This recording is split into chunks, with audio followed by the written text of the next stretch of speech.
All right, so for the rules of the weightlifting meet, you're gonna have 3 attempts per lift, and you can do them however you'd like, in the sense of the snatch could be a power snatch, squat snatch, muscle snatch, however you wanna get that bar from the ground to overhead in one movement.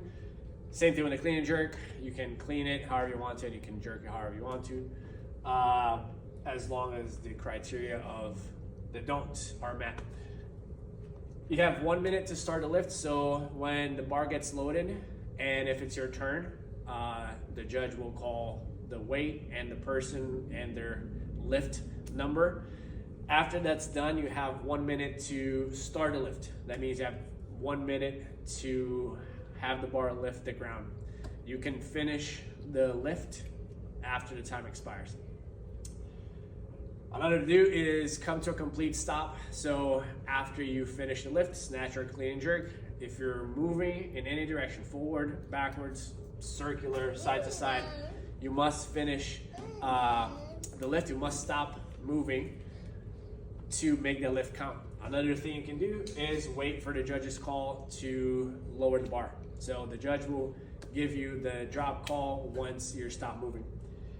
And then the last thing for this meet is going to be to declare weights. Since there's not going to be any coaches, I'm going to have the board with everybody's names and attempts on the side. Just make sure that your next lift is on the board somewhere.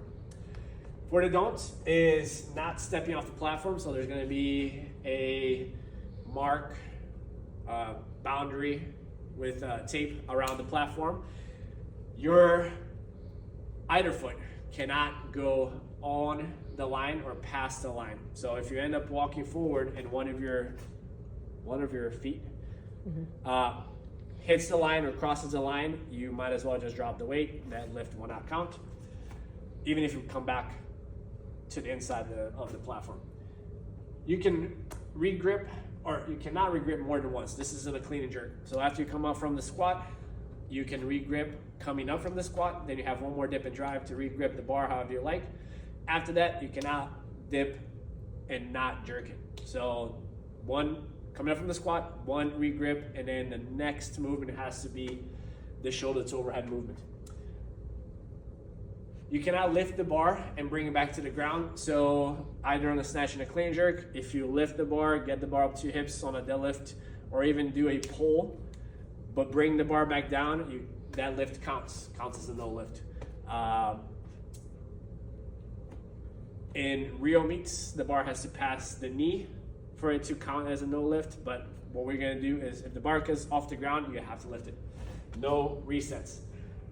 Soft elbows, so either on the clean or either on the jerk on the snatch, when you catch the bar, or throughout the movement all the way up, the elbows cannot soften at all, even if you lock them up afterwards.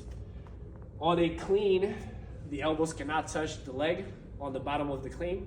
That is also no lift.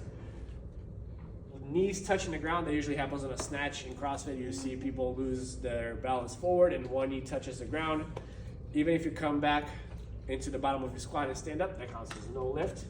And this is more of a courtesy than a rule, but when the lifter is in front of the barbell, try to avoid walking in front of them or making noise until the lift is done.